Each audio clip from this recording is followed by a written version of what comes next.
What are you trying to do with this company? Like, literally pull people out of the matrix. So, what? Yes. Wait a minute. That is our stated mission, my friend. We are here to pull people out of the matrix. So I can man. walk you through it if you really want to know. Yeah. It goes like this. So when I'm not a born entrepreneur, so I'm very, very far from it. And through Wait a minute. Are there born entrepreneurs? there are people that will tell you that there are only born entrepreneurs. Those people are idiots. Yeah, I would agree. No, they're not. There's some amazing people that say that, but I just think that they're very, very catastrophically wrong about this. Yeah, people love to say shit like that. To me, it's like saying you're a born mixed martial artist. Now, there might be people that have certain athletic gifts that they get early wins, and there's just things that click into place for them Right. In a way that it doesn't for other people. But if you get a grinder, somebody that's really willing to put in the work, then you can get somebody who becomes absolutely extraordinary. So that certainly has been my life. So I grew up being taught to be a good employee, keep my head down, do as little work as possible, and avoid punishment at all costs. That was my life. That's what my parents taught me, to be a good employee. And obviously that didn't sit well with me. I wanted to do something more. I had pretty big ambition. I go to film school and I do very well in film school until my final film. And then I fall flat on my face, embarrass myself, and realize I'm not a talented filmmaker. And in that... What made you notice that you weren't, and why did you think you couldn't get better? So, great question. So, when I started film school, I believed that you either were talented or you weren't, right? There's just some things. You either can sing or you can't. You either can draw or you can't. When it comes to art, which I saw film as art, you're either good or you're not. And so that was how I thought of it. Now, I thought you could get better at the technical side, so I was going to film school to learn the technical aspects, but I was banking on the fact that I was inherently talented. So I go, and my first year and a half went very well, and I was crushing it, certainly by my own estimation, doing very well, getting the attention of my classmates, and then only 4 people out of the entire school for your year get to make a senior thesis film, and I was chosen as one of the 4. So it was like, yeah, man, I have it. And there were 2 filmmakers that were really big for me. One was John Woo. Do you remember John Woo? Sure. He was Action red movies. hot. Great yeah, movies. like the 80s and 90s. Just Yeah, a lot of smoking pow, pow, hot. pow, pow. Yeah. A lot of shoot 'em ups. A lot. And I loved him. And he was famous for, he would roll up on set. He wouldn't think about it ahead of time. He just put the camera wherever felt right. And his movies were mind-blowing. People always referred to it as his violence is like a ballet. It's that well orchestrated, that beautiful, that interesting. And so I thought, okay, well, if I'm naturally talented, then I should be like that. And then there was Hitchcock, who was sort of the plotter. He would spend all of his time like pre-planning the film. Every shot was so orchestrated ahead of time. He said, I get bored on set.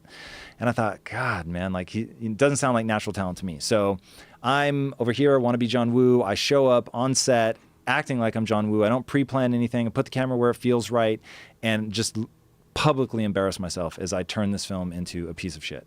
And at that point, I thought I was, about to graduate, get the 3-picture deal. Everything is going to be set. This is going to be amazing. And there I am, crash and burn. Now the other students are circling me like vultures because, that's the film industry, man. Like, it is a zero-sum game, or at least it was back then. That's how people saw it. Because it wasn't like today where you could edit on your fucking... he's editing like right now. Like, that didn't exist. Right. So it was... You had to get access to real resources. So when I realized, oh my God, I don't have a thesis project to show people to get an agent or whatever, it's done. I'm not a talented filmmaker. And so I was so desperate in that I needed something that would free me from feeling like a permanent failure. And that thing that I had was the notion of Alfred Hitchcock. And even though it wasn't sexy, it gave me a window into maybe there's another way. Maybe there is another way that somebody can be an artist, and they just have to learn it. Like, think about if somebody draws, right? Some people can rotate an object in their mind. If you've seen on IQ tests, they make you do that. I can't do that. I literally can't rotate an object in my mind. I don't even understand people that can do it.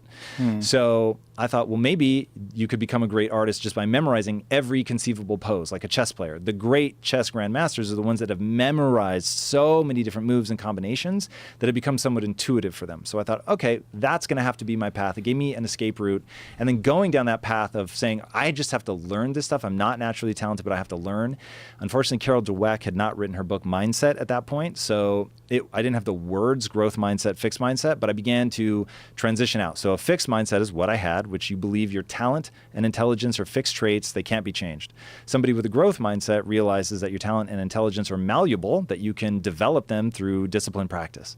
So I began to adopt sort of the beginnings of that mindset, realizing that I'm just a grinder. I have to work and I have to get better. So I start teaching film school, and in teaching film school, the best way to learn something is to teach it. So now I'm getting better as a filmmaker just by teaching it to these guys, helping them develop their scripts, helping them shoot their films. And then at that time, these two very successful entrepreneurs came into my class, and there were two things. As a kid, I promised myself, growing up in a morbidly obese family, that one day I would be rich and one day I would have six-pack abs. And so here were these, they were yoked. These two yoked bodybuilder guys that were successful entrepreneurs. And they said, why don't you come work for us and be a copywriter? And it's a startup company. You can have any role in the company you want, but you just have to become the right person for that job. And then you can get rich and you can go back and control the art. You can make movies your way. So I was like, oh my God, like this is too good to be true. I have to go do this.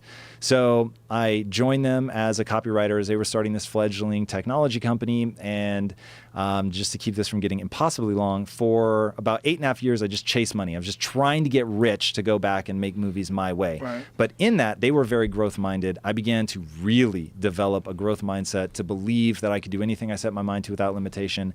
I just had to understand that there was a gap in skill set between where I was and where I wanted to get. And I had to be willing to put in the work to get that skill, right? So I trained exactly one time with a man, you must know him, Firas Zahabi. Sure. All right. So Firas, by the way, I feel a moral obligation to help him become famous because he is one of the most intriguing minds I've ever come across in my life. Yeah, we were supposed to do a podcast last. There was a UFC in Anaheim, but his fighter got canceled. The fight got canceled, and so he wound up not coming on. I'm a big fan of his, though. That person, heartbreaking. As a fighter, trainer, as well as a mixed martial artist. Very talented guy. Very. And in getting to roll with him in my single moment as a grappler, it was... Did you ever grapple before? No, never. So you just rolled with him the first time? Yeah. But he's a black belt. Yeah, and that's why it was the best thing ever. So he knew how to not let me get injured. He knew how to move in just the right way, how to show me things. Mm-hmm. He's so kind and compassionate and patient. I can't imagine like a better intro to grappling. It was unbelievable. And what it showed me that even just in like the hour that he and I grappled, I went from, dude, I'm so lost, even spatially. I can't tell where I am. Like once you start moving me, I just get lost. And then an hour later, he gave me like these two basic moves to learn how to execute. And by the end, I could do it.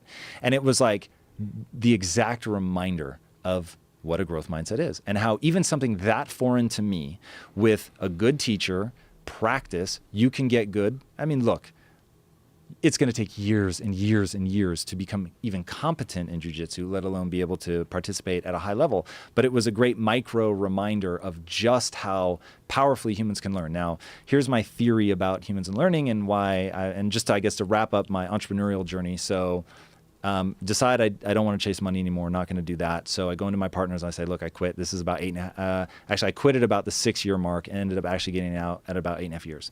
So 6 years, I say, I quit. I can't do this anymore. I'm living the cliche of money can't buy happiness. This is absolutely ridiculous. So here's your equity back. If I don't cross the finish line, I shouldn't get anything for this. What?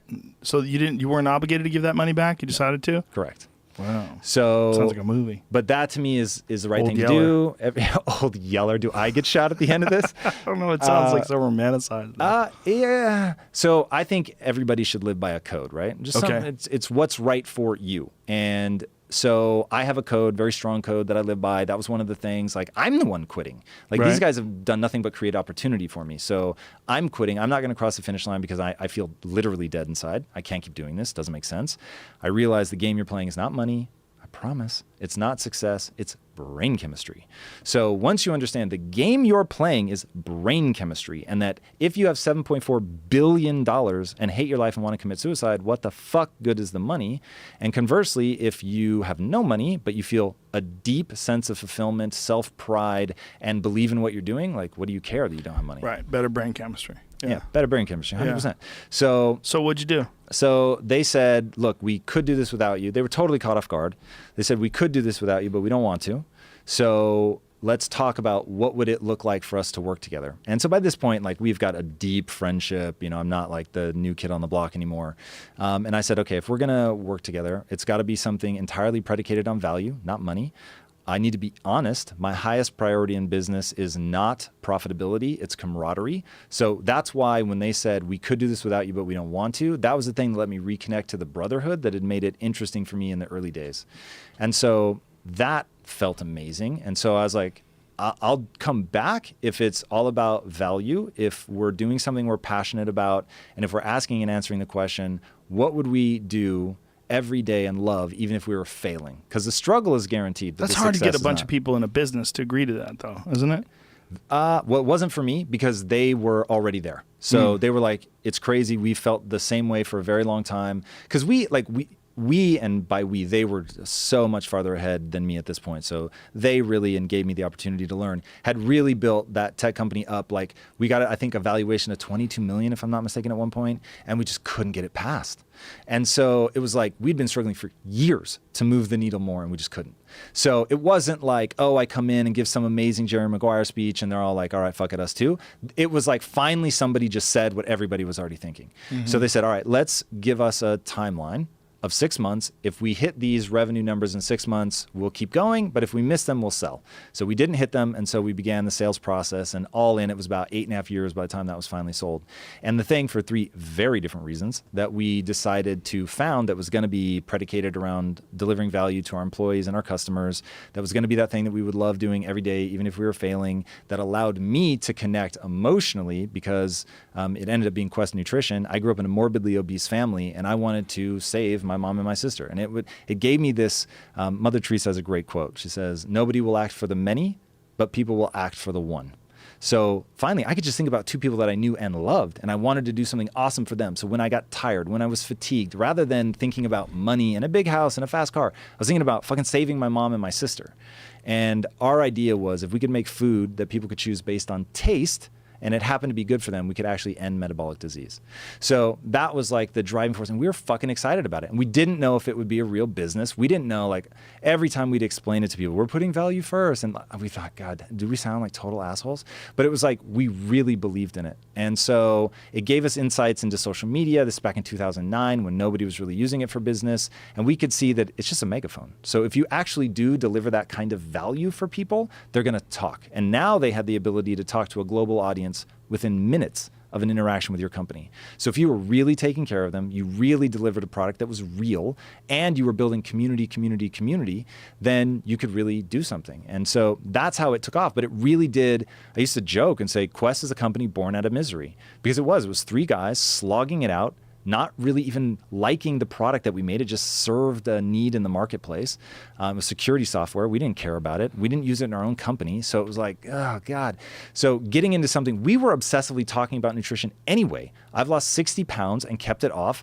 I went through a pencil head phase. I've added muscle. Like, learning about diet to escape the fate of my family has been so important to me. But that was all back at a technology company. So we were now leveraged. And one of my partners is a fucking nutritional genius. This dude is unreal. So leveraging what we were doing and thinking about already just was insanely powerful for us as a business opportunity. And we ended up making more in a single day at Quest than we made annually at the tech company. Dude, you went from telling me about being a failed movie maker in college to the full journey of Quest Nutrition. Yeah. I don't know if that's good or bad, but there it is. Yeah, it's a crazy journey, man.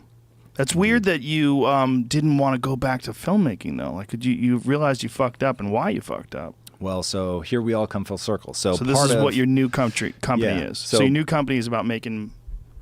You want to make films? Like, what do you want to make? Traditional narrative content, yeah. So comic books, movies, TV shows. Now, have you fucked? Don't you think that it's one of those things that, like, when you were in film school and when you were, like, trying to come up with a thesis film, that this was like a step in a very long journey of figuring out how to make films, and that when you left it, you you're going right back to where you were? Or has life experience given you more tools to work with, and you could sort of apply those to the idea of creative filmmaking. Yeah, exactly that. So what I'm not trying to do is go back and be a director. What I want to do now is build the studio. So becoming an entrepreneur and training myself in that way has created an obsession with scale for me. So the thought of myopically making one movie is absolutely terrifying. Like just the amount of time it would take and your ability to push multiple things forward essentially grinds to a halt. So you want to sort of finance other people's ideas and projects? That'll be part of it. Be a part of it? That'll be part of it. Bringing a team together that can execute at scale and create a lot of content. And in the beginning, we're going to have to partner with people. We just don't have enough finances. Like we have enough to build the infrastructure and get the creative together, but we're not going to be, financing $100+ million film every year. So we'll need to partner with people, but that's essentially what I've spent the last 15 years learning how to do is the business side of things. How to build teams, how to get them pointed in the right direction, how to think through, okay, you've got this grand goal, you want to make a studio bigger than Disney, but what are the things you can do today to actually take a step towards that?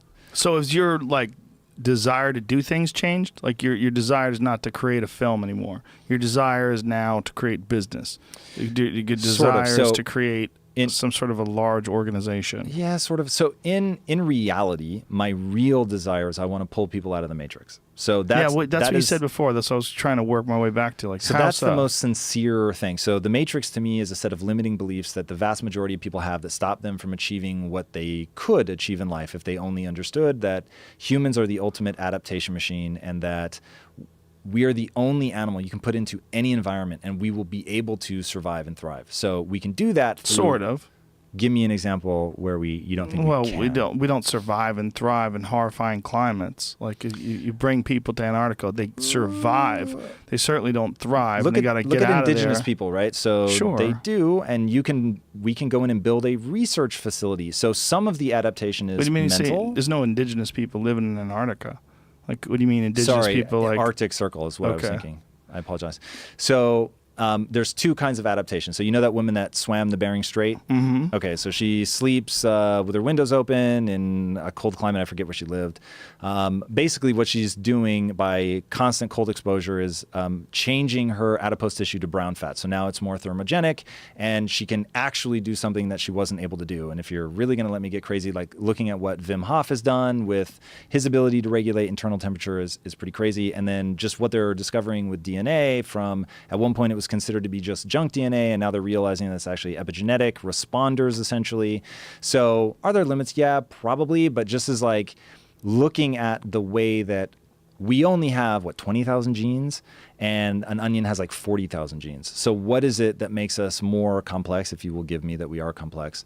And it seems to be what they originally thought was junk DNA, which is your genes will turn on or off, express themselves in different amounts based on your environment and your diet and even some just how you're thinking, your microbiome, all that stuff then regulates how your genes are expressed. And we have a much wider ability to adapt to climates. If you're not going to let me go as extreme, but we have the widest ability. Would you agree to that? Sure. Okay, so of all the species, we have the widest flexibility. So it's that ability to adapt that I think is one of our greatest strengths. I don't remember why I started down my path of adaptation, but the fact that humans can adapt in whatever direction they want, I began adapting myself through mindset, and that really showed me how far I was able to come mentally from where I started. So as I saw what a huge impact it had on my life, both emotionally and financially, becoming somebody who's entrepreneurial minded, taking extreme ownership for my life, assuming that everything is my fault, that I can always do something, I can change something, I can get a different result, I can learn a new skill, whatever the case may be, but that I can turn myself into what I need to be in order to execute at anything. So that changed me so much. And then I've worked in the inner cities so much and seen what happens when somebody really has limiting beliefs and how much that holds them back. So I big brothered for a kid in college, ended up turning into a 8-year relationship. And so I saw him go through a lot. And I remember, so he grew up in first South Central and then moved to Compton. And I remember taking him to see movies in Beverly Hills just because I wanted him to see beauty. The way in which his worldview had been constructed was so bizarre and limiting. There's that song by, oh God, I'm gonna forget his name, but he says, they don't want to see you win. Kodak Black? Kodak Black.